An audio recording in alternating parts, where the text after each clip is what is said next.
So I'm going to introduce our last panelist, Khurram Habib. He came to the United States in 2002 for higher education, and he's been part of several non-for-profit groups, and he's worked for a lot of Pakistani organizations here in Chicago and globally, as a matter of fact. He has served as a radio show host at Asian Broadcasting Network. He's a civil engineer by profession, and he's working on a project that's going to save us a lot of tax dollars. So gotta look out for this guy. So the question for Mr. Habib is, we all talked about what they all talked about what they're doing, but you came here as a student, and part of the initiative of this conference is we need to mobilize the youth. The students that are out here, they're here to learn what to do, what they can do to actually, and when they're in school, to actually assimilate and integrate from, so their foundations are built that way. So the question is, what steps would you take if you had to start all over as a student? What would you take to be visible, not just in PSAs? A lot of us still believe that, okay, we joined a Pakistani student organizations, now we're visible. So we want to, I'm going to ask Khurram, what do you do other than just being involved in the Pakistani student associations and our cultural organizations to be visible? And what do we lack?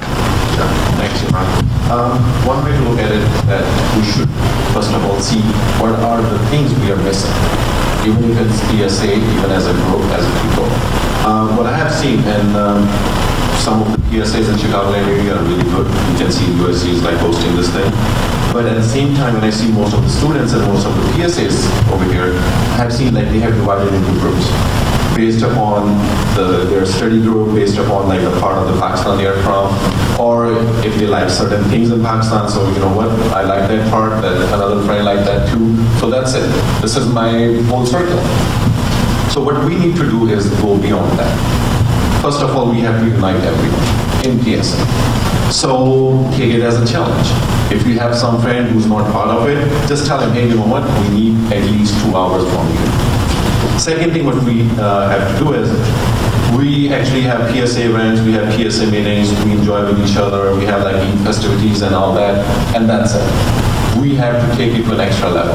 And that's because this is the need of the hour for especially Pakistani students in the USA. What we need to do is to interact with more and more with American citizens, with American students, whoever's you're going to school with them. Invite them to your parties, invite them to your Eid festivals, invite them to PSA things, show them what you are. And trust me, just some of my fellow panelists said, they are very welcoming, they will listen to you, they will be part of your whole celebrations. Second thing, what I have seen is, you wanted to be a part of a member, like a club, you wanted to do something, but then there are certain conditions of it. Oh, I will be the president, then I'll do it. Or sometimes people think, oh, we have president, we have vice president, we have this post. That's it. From my experience, what I have seen when I was a normal member, I have done a lot of work compared to when I was a president of PSA. Because then you have more free time. You are thinking a lot. And don't take me wrong, some of the PSAs are doing good. But the problem is when you take a hold of, looking overall, 70 to 80% we have those issues, and we have to work on these things.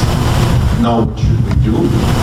We have social media, we have Twitter, and some people can agree, some people will say that, oh, we use that, but do you think it's working? Answer is not 100%. So we need to push ourselves a little bit more. And I think you go back to Dr. Koker's point and Shad's point that you got to take pride in being a Pakistani. Exactly. Great points. I think the consortium is that, hey, if you're willing, then they're willing to listen to us. So, we can have a lot of success. So with that, I'm going to open the floor for questions from you guys, and then we'll pick one of the panelists to answer those. So if you guys want to raise your hand for questions, we could start a Q&A session right now. I think we'll get a mic there. Okay, there's an extra mic here. Okay. So actually, if we had to come to a consensus, I guess as a student, is there a question there? Yeah. Heba, you have a question? Okay.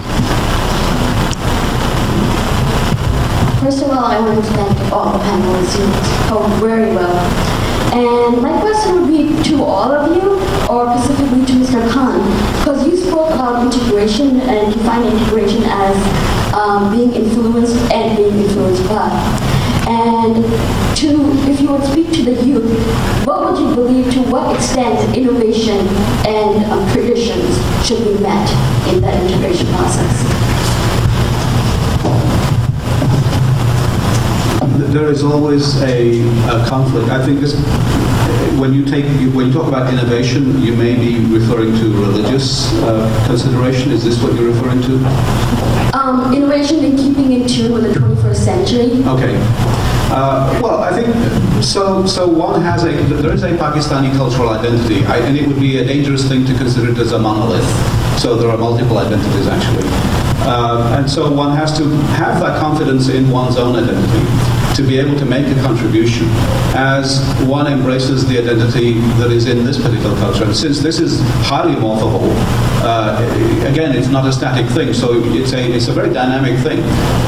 When you are looking at values, however, I think this is a recommendation to those who would have Pakistanis, for example, integrate into this society, also not to expect a complete disappearance and assimilation. And so therefore, if you're going to do the influencing, I think from my point of view at least, you really need to hold your values intact.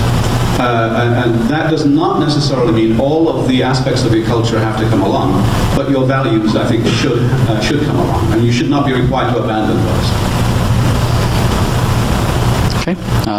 Any other questions? Amir Jalisa.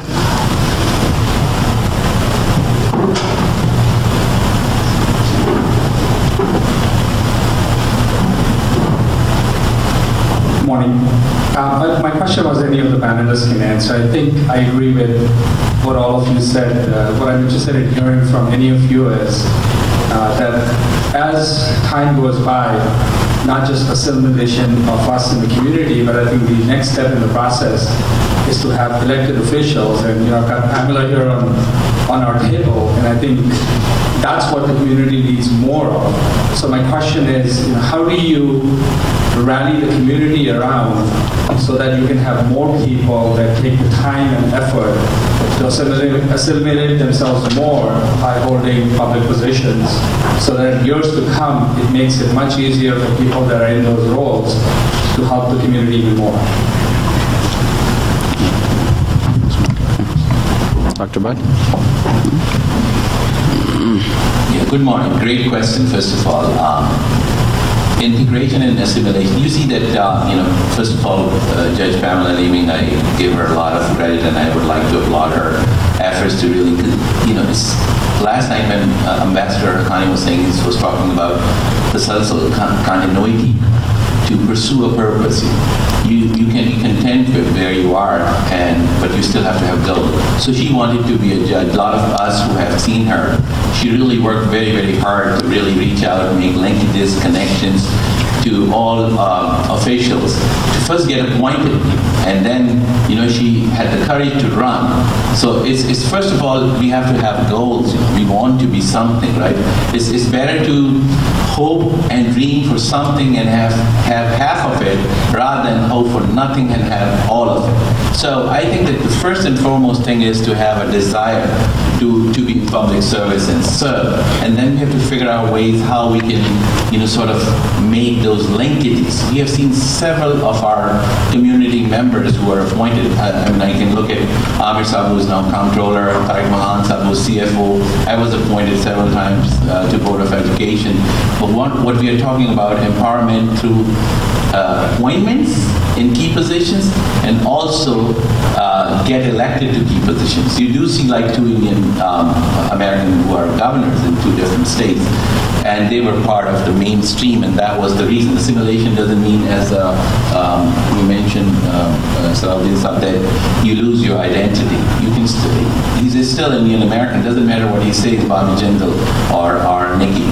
But still, you have to be part of this society where we live. So I think that it is about setting your goals, dreams, and also looking at gap analysis, as you mentioned, Khurram, in communication, because I think that when we were small, we could just pick up phones and call each other.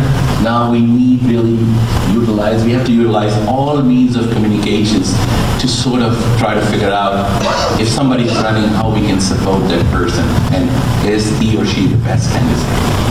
So do we have time for the last question, or one last question? Okay, we're going to take one last question, and then we're going to end this session. Come on. All right.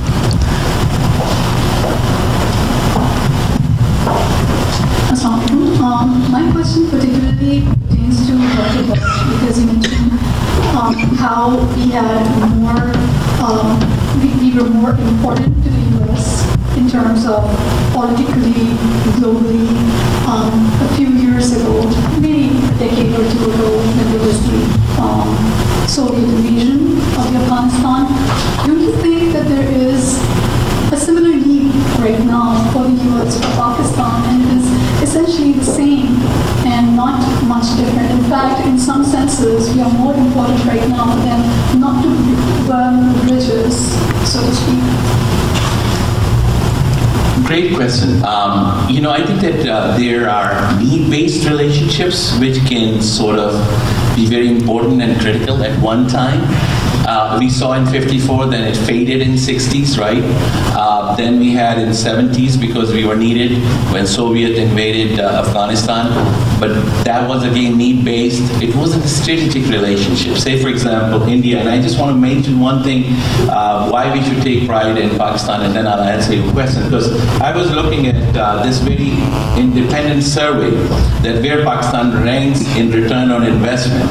And this is like not done by Asssociation. I would love to do it, of course, because he always promotes Pakistan's commercial and economic opportunities.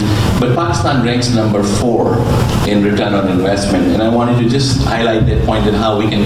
But what your question is about, there is need-based and there's strategic relationship. That can come only what, say then President Ayub, whether we like him or we don't like him, said that how we can have massive infusion of infrastructure, build up in education and economic opportunities. Not too long ago, Senator Bob Casey, who chairs the South Asian Foreign Relations Committee, came to Chicago and I hosted an event for him. And we had a very, very good dialogue. And then after that, he went with 3 senators for the first time to Pakistan. And he said something very important, and which President Eisenhower also said. There are 2 ways we can develop relationships. One is citizens to citizens. That's President Eisenhower started as sister city relationship. Each of us are ambassador, as one of the panelists mentioned. And then you have, of course, diplomatic channels where you have consul generals and ambassadors.